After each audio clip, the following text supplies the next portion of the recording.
फिरदौस बीबी के पास इतलात होंगी, ज़्यादा इनसे पूछते हैं। आपको भी बीबी ऐसी कोई इतलात सुनने में आई हैं? बिस्मिल्लाहिर्रहमानिर्रहीम। सबसे पहले तो मलिक साहब आपका शुक्रिया। देखें, इस वक्त की जो सियासी सिचुएशन है उसके अंदर एक बड़ा क्लैरिटी और एक वो जो बहाम के साथ जुड़ा एक बयानिया चल रहा था कि इलेक्शन होने हैं कि नहीं होने। अब जब इलेक्शन का तिब्बल बज गया है और एक जंग सियासी जो है उसके अमल का आगाज़ हो गया है, तो फिर उसमें मियां नवाज शरीफ हों या बाकी सियासी जमातें, सब के लिए अब जितने भी लैतुलाल बहाने हीले और उस सियासी इम्तिहान से अवॉइड करने की जितनी भी हिकमत अमली है, अब वक्त इतना कम है, उसकी गुंजाइश नहीं है। शहबाज शरीफ साहब को मेरा ख्याल है कि मेरी ज़ाती राय में उन्हें पिच को चेक करने के लिए भेजा गया था। पाकिस्तान में जब किसी सियासी मैदान में कोई टीम उतरती है तो वो जायज़ा लेती है कि पिच हमवार है, ना हमवार है, बाउंसी है और किस तरह से उसको खेलना है। उन्हें एक बड़ी बहुत सी विकेट मुझे लगता है मिली आते ही फौरन ही अगली फ्लाइट पे वापस चले गए। उसमें अब चूंकि अगर इलेक्शन का जो अब इलेक्शन कमीशन ने वाज़ा तौर पर ऐलान किया है कि एंड ऑफ जनवरी है, तो एंड ऑफ जनवरी जो है वो बेसिकली कप्तान के बगैर तो टास नहीं होता।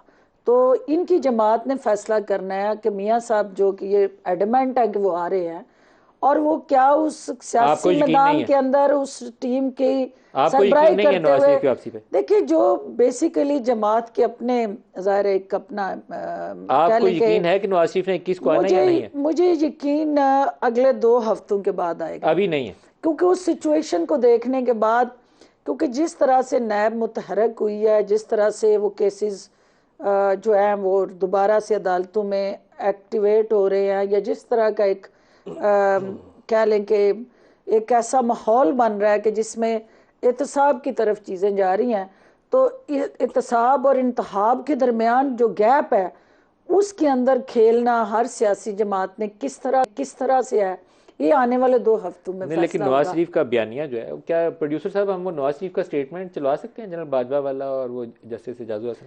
देखिए वो डेफिनेटली जो भी उनकी एक सख्त लाइन है, और सख्त लाइन में उन्होंने क्लैरिटी अपनी पार्टी को दी है कि ये मेरे आने की जो है ना वो मतलब अपनी एक सियासी बयानिया उन्होंने खड़ा किया था। अपने ओवर्स जो है ना, इतने ओवर्स में का मैच जो है ये, इसके अंदर मैंने ये टारगेट है मेरे, और इसको बोल्ड करना है, और इसको मैंने क्लीन बोल्ड करना है, कैच लेना है, किस तरह का मेरी परफॉर्मेंस होनी है।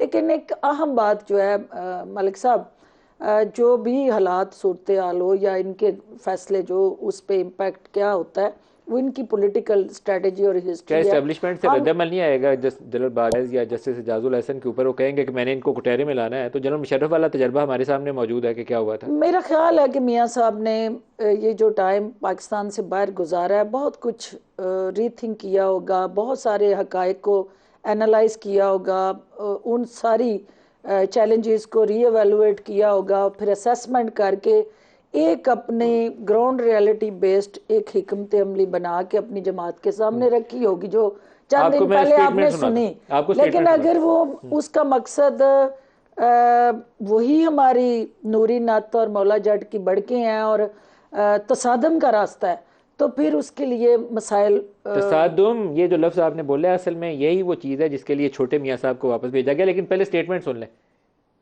मुझे बताएं, ये इन हालात से दो चार करने वाले मुल्क को और हम सब को, कौम को, वो कौन है? कभी उनका एहतसाब होगा या नहीं होगा? 4 जज बैठ के तो करोड़ों लोगों के मैंडेट वाले वज़ीरान को चलता करते हैं। उसके पीछे जनरल बाजवा और जनरल फैज है। आलाकार कौन है? आलाकार साकिर निसार है, खोसा है, वो पनामा वाला बेंच है, एजाजुल हसन है। मैं तो कहता हूँ कि एक कत्ल का मुलजम जो है ना, जो मुजरम जो है, उससे बड़े मुजरम ये लोग हैं। इन लोगों को स्पेयर करना जो है ना वो बड़ा जुल्म होगा। ये लोग काबिले माफी नहीं है। ये नहीं कि हमें बदले की तमन्ना है, को हमें इंतकाम की कोई ख्वाहिश है, कोई इंतकाम की ख्वाहिश नहीं है। लेकिन मेरे मुल्क और कौम के साथ जो हुआ है वो मुझसे देखा नहीं जाता।